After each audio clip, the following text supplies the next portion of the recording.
Gatsby here, and after my general practitioner advised that I take a break from the Snake Eyes format in order to lower my blood pressure, I did exactly what you would expect and picked up another card game. And after scrubbing out of what has to be my worst tournament experience in recent memory, I want to talk about Star Wars Unlimited. Prior to the release of Star Wars Unlimited, a friend of mine with a Disney Plus subscription spoke very highly of Fantasy Flight Games and their at-the-time card game Star Wars Destiny. And so when he told me that they were releasing a new game in 2024, I didn't really pay much attention at all. Despite this, Star Wars Unlimited seemed to magically appear at my local game shop, and after going X3 to Snake Eyes for the third week in a row, I figured, what do I have to lose? And much to my surprise, hey, that's pretty good.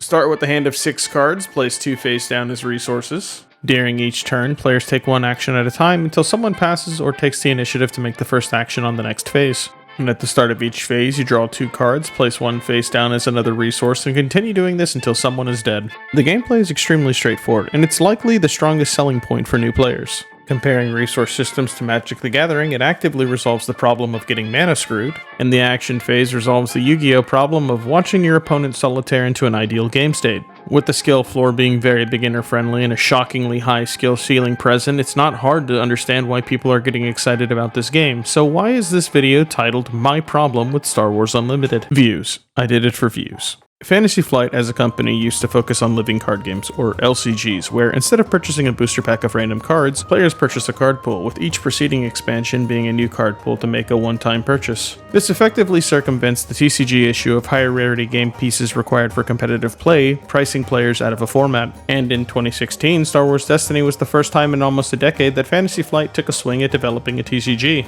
But you don't have to be a genius to realize that having cards bound to uniquely stickered dice was a miserable idea. And when you look at Unlimited, you can see a lot of similarities between the two games. Destiny was ultimately shuttered in 2020, and 4 years later we got Star Wars Unlimited, this time with no dice. And with the proven track record behind them, the product hit the shelves and sold well. Well, actually a little too well.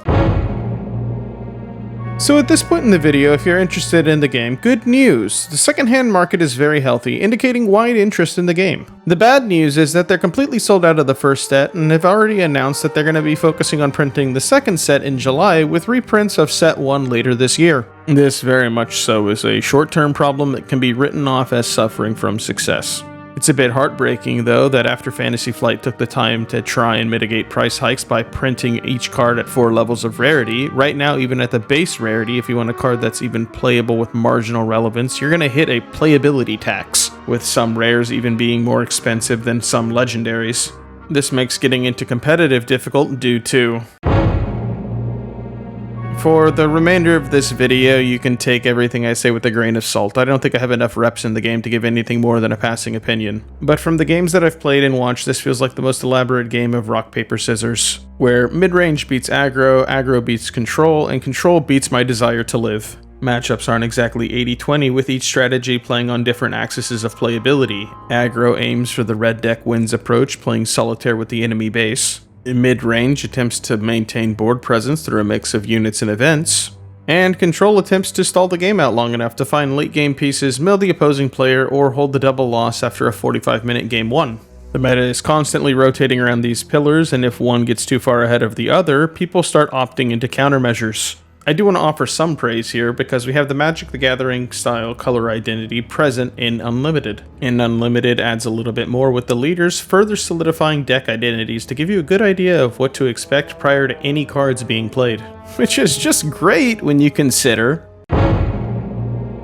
Alright, reminder, first set only, limited card pool, I get it. But holy shit, Villainy is so incredibly blessed, I'm considering cashing out and never looking back. In any game, there is always going to be a best option, and for the most part, this game is doing a really great job at keeping a decent spread of effective decks. Similar to Magic, we have our own color wheel, Command, Vigilance, Aggression, and Cunning, but we have 2 sub-colors of Heroism and Villainy, and that drives me up the fucking wall. The desire to lock key removal cards behind Villainy because of card design space needing to feel like Rebels versus the Empire. That's great for people that want to feel like they're Star Wars characters, but it's frustrating to me who just wants to play a control deck that's either Villainy or I'm out 3 Wrath of Gods. Currently I play mid-range with Han, attempting to curve break on turn 3 as hard as I can. I could and probably should play Boba. Better stats, arguably a better card pool, the ability to deploy on 5 resources, and the resource ability that actually does something outside of trying to high roll a U-Wing. Han is not bad, and there are a lot of people picking it up recently, and with fluxes in the meta, there's constantly opportunities for the deck to succeed. Heroism decks are absolutely capable of taking wins. Meta calls like Aggression Sabine got a second place at our shop showdown due to the flavor of that week being Vigilance Villain Control that gigafolds to red deck wins. At the moment, this just feels like an issue that's either going to be resolved by a wider card pool, a change in leaders, and maybe even. So that was general frustrations with the current state of the game, but let's get specific. Like any competitive TCG, I fully expect the Forbidden and Limited list to hit the game eventually, so here's my pitch. In my opinion, there are currently 3 cards that are the strongest game pieces currently in Star Wars Unlimited. Starting with Energy Conversion Lab, rare bases are a unique design space, and I'd love to see more of them explored. A loss of 5 health for a once per duel action is a great idea. But at the moment, ECL is the only base where I'm feeling like that trade-off is more than worth the 5 health penalty. It doesn't seem like much, but the ambush keyword provides a strong tempo swing, and I just don't feel that from the other base options. And maybe this says more about the other base options, but with the strong interactions currently available in the game with more to come, it should be pretty obvious why this card is on my watch list. Why does Super Laser Technician exist? Instead of just getting the resource from resupply, you get the added benefit of sinking 2 damage into something. In worst case scenario, it gets Traitorous, in which case out fucking skilled. Pairing this with ECL or Palpatine, it's pretty obvious why I hate seeing this card, but there is one other card I want to talk about. Fuck! Overwhelming Barrage.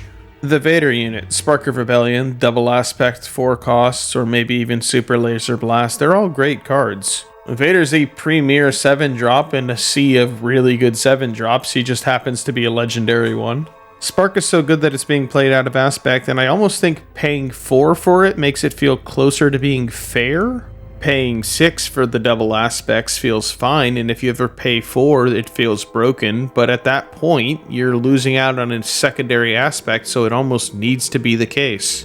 And Super Laser Blast, yeah, actually no, Super Laser Blast probably needs to be addressed as well, but fuck Obi. A damage and durability buff for the phase that deals damage to any number of targets including your own. Don't exhaust your unit and it still gets a +2/+2 attack during that phase. Just remove this card.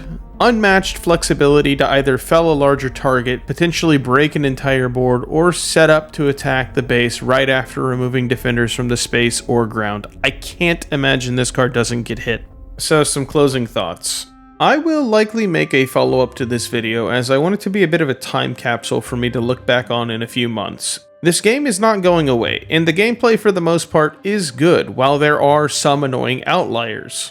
But the foundation currently in place, it leaves me expecting a lot to come. And after watching some tournament play, I can't help but draw comparisons to the early days of Yu-Gi-Oh! With constant meta changes week to week due to a slower release cycle of 3 sets per year, this gives the players time to get into the lab and get creative, rather than immediately jumping ship to the next product. And despite printing more product than they ever did during Destiny's print for Unlimited's first set, the out-of-stock announcement might be frustrating for everyone, but it is a good sign that the game's popularity is not something to be slept on.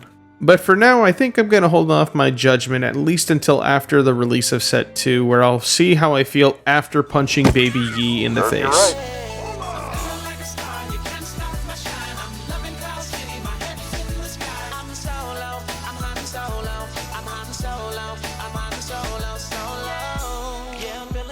Tonight